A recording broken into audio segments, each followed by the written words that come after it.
Assalamualaikum warahmatullahi wabarakatuh. Yang terhormat Ibu Usmaneli Z, SPD MSI, selaku dosen pengampu mata kuliah riset operasi. Sebelumnya perkenalkan kami dari kelompok 5 yang beranggotakan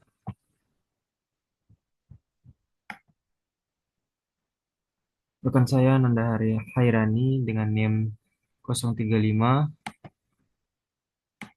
kemudian saya sendiri Farhan Supaproyoga dengan NIM 037 dan rekan saya Nurul Latifah dengan NIM 052. Di sini kami ingin menjelaskan mengenai tentang materi yaitu analisis sensitivitas dan perubahan pada koefisien pada fungsi tujuan non basis dengan menerapkan sebuah permasalahan atau sebuah kasus yang akan dipecahkan. Sebelumnya kita harus mengetahui dulu apa itu analisis sensitivitas, yaitu merupakan analisis yang bertujuan untuk mengetahui akibat atau dampak perubahan yang terjadi terhadap solusi optimal yang diperoleh. Nah, analisis sensitivitas sering disebut dengan analisis post optimal karena dikembangkan dari solusi optimal. Ini juga analisis ini juga sangat berguna untuk menghindari pengulangan perhitungan dari awal ketika terjadi perubahan pada masalah program linear. Kemudian perubahan pada koefisien pada fungsi tujuan non basis, ini bisa dikatakan yaitu perubahan yang terjadi pada koefisien fungsi tujuan dari variabel yang tidak menjadi basis pada penyelesaian optimal lama. Oke, kita langsung masuk ke contoh kasus yang kami eh, search kami cari di internet dan sumber-sumber. Kami menemukan sebuah kasus yaitu sebuah perusahaan memproduksi tiga jenis produk. Yang pertama produk A, produk B, dan produk C. Masing-masing produk memberikan keuntungan yang berbeda yaitu $60 per unit untuk produk A, $30 per unit untuk produk B, dan $20 per unit untuk produk C. Namun, perusahaan juga memiliki beberapa batasan atau hambatan, yaitu mereka memiliki total 48 unit bahan baku yang tersedia untuk digunakan untuk memproduksi produk A, B, dan C. Nah, dibutuhkan masing-masing 8 untuk produk A, 6 untuk produk B, dan C untuk produk eh, 1 untuk produk C, unit bahan baku per produk.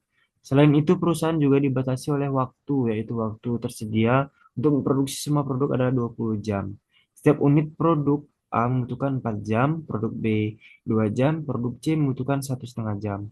Kemudian ada juga batasan kapasitas produk, yaitu perusahaan hanya dapat memproduksi total hingga 8 unit. Setiap unit produk A membutuhkan 2 unit kapasitas, produk B 1,5 unit kapasitas, dan produk C 0,5 unit kapasitas. Dengan batasan-batasan ini, perusahaan ingin menentukan berapa banyak unit dari masing-masing produk yang harus diproduksi untuk memaksimalkan keuntungan.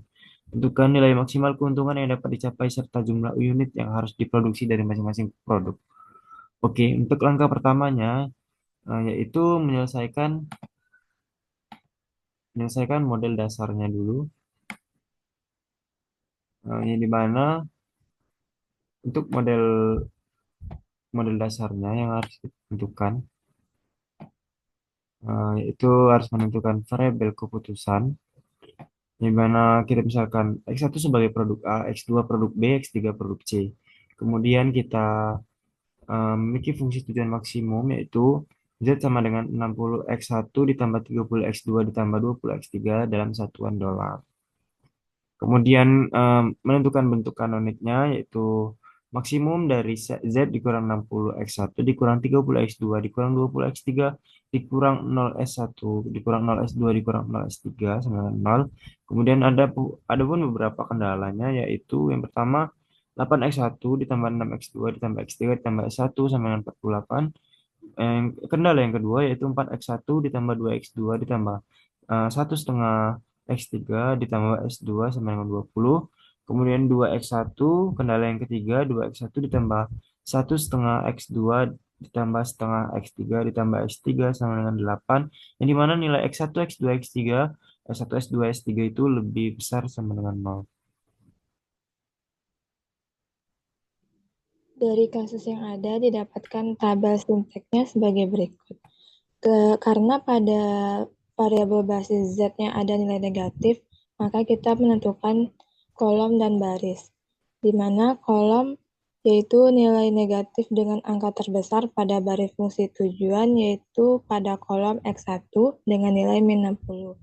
Dan kemudian barisnya yaitu nilai indeks positif dengan angka terkecil, yaitu pada variabel basis X3, yaitu 4.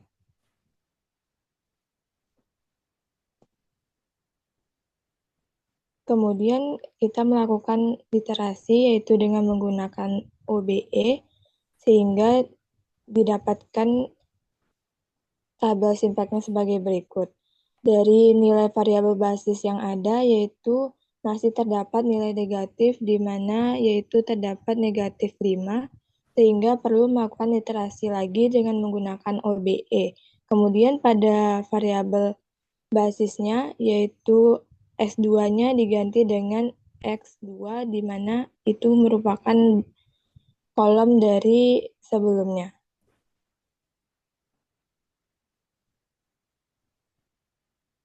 Setelah dilakukan OBE, didapatkan hasil tabel simplex-nya sebagai berikut.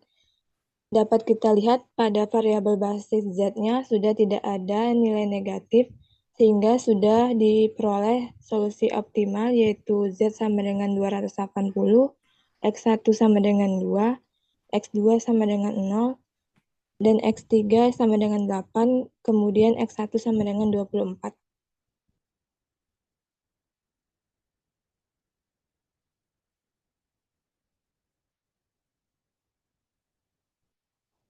Kemudian kita melakukan identifikasi parameter sensitif, yaitu menentukan parameter mana yang perlu diubah seperti koefisien dalam fungsi tujuan atau nilai batasan. Pada contoh kasus di atas, variabel X2 adalah membasis atau non-basis pada solusi optimal. Akan dicari interval nilai C2 yang membuat kondisi optimal tidak berubah jika di luar interval tersebut. Artinya akan diperoleh solusi optimal yang lain.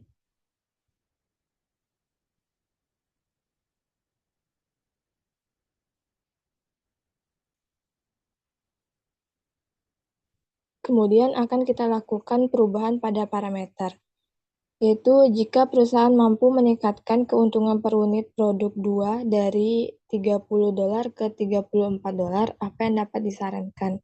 Kita bisa menggunakan rumus tabel berikut untuk menyelesaikannya.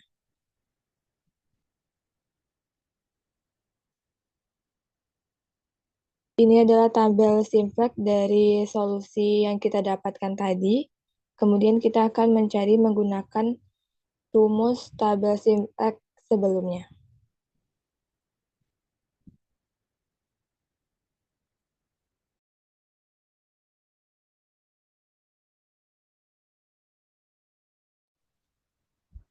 Untuk materi selanjutnya akan dijelaskan oleh rekan saya, Nurul Latifah.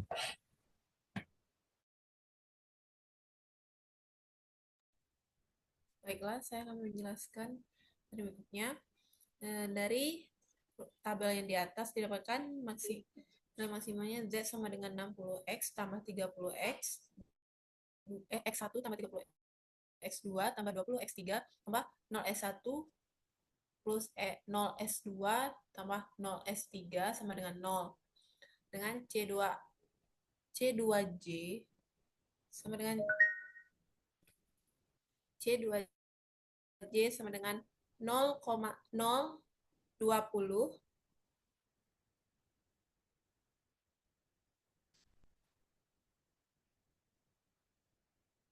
0,20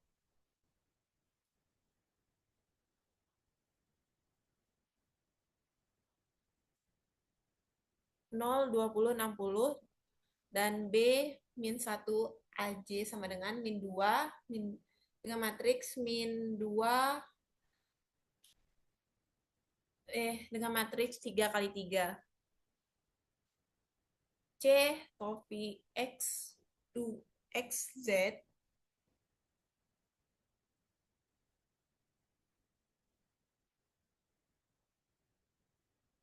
X2 sama dengan CBP dikali dengan B min 1 A A2 dikurang C2 sama dengan hasilnya besar atau sama dengan 0. Dengan 35 dikurang 30 plus delta besar atau sama dengan 0 dan 5 kurang delta besar atau sama dengan 0 dan delta kecil atau sama dengan 5. Karena 34 kecil atau sama dengan 35, maka produksi X2 tidak disarankan.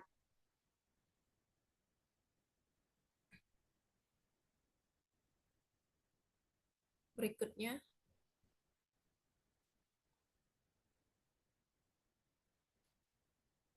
yang keempat, menganalisis dampak perubahan. Jika perubahan mampu meningkatkan keuntungan per unit produk 2 menjadi $37, maka tentukan solusi optimal yang baru. Kita menggunakan rumus tabel seperti yang di atas, didapatkan CX2 sama dengan CBP, B min 1 A2 dikurang C2 sama dengan min 2, didapatkan hasil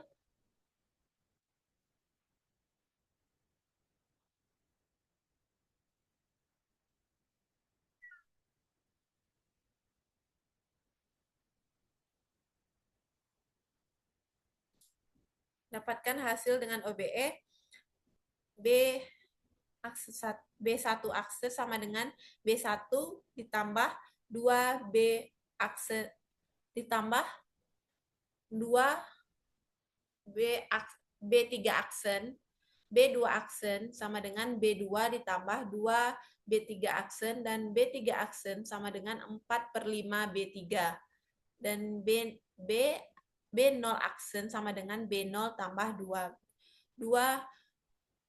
2B3 aksen dengan X1 sama dengan X2 dan X1 sama dengan S2 dan X2 S1 sama dengan 27,2, X2 sama dengan 11,2 dan X2 sama dengan 1,6, Z sama dengan 283,2. Berdasarkan contoh kasus, solusi optimal tanpa merubah koefisien fungsi tujuan pada variabel non-basis diperoleh solusi optimal Z sama dengan 280, X1 sama dengan 24, X2 sama dengan 0, X3 sama dengan 8, X4 sama dengan 24, dan diperoleh solusi optimal dengan merubah koefisien fungsi tujuan pada variabel non-basis. Solusi optimalnya Z sama dengan 283, X1 sama dengan 0, X2 sama dengan 1,6, X3 sama dengan 11,2, dan S1 sama dengan 27,2.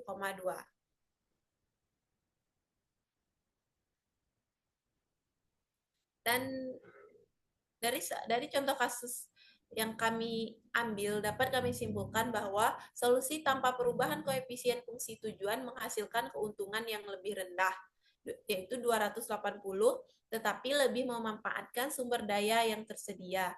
Sedangkan solusi setelah perubahan koefisien fungsi tujuan meningkatkan keuntungan menjadi 283,2, namun menyebabkan sisa sumber daya yang lebih banyak, yang menunjukkan kurangnya pemanfaatan efisien terhadap kapasitas yang ada. Jadi, perubahan ini menunjukkan bahwa meskipun perbaikan dalam keuntungan dapat dicapai dengan mengubah strategi produksi, perlu diperhatikan efisiensi dalam penggunaan sumber daya yang tersedia.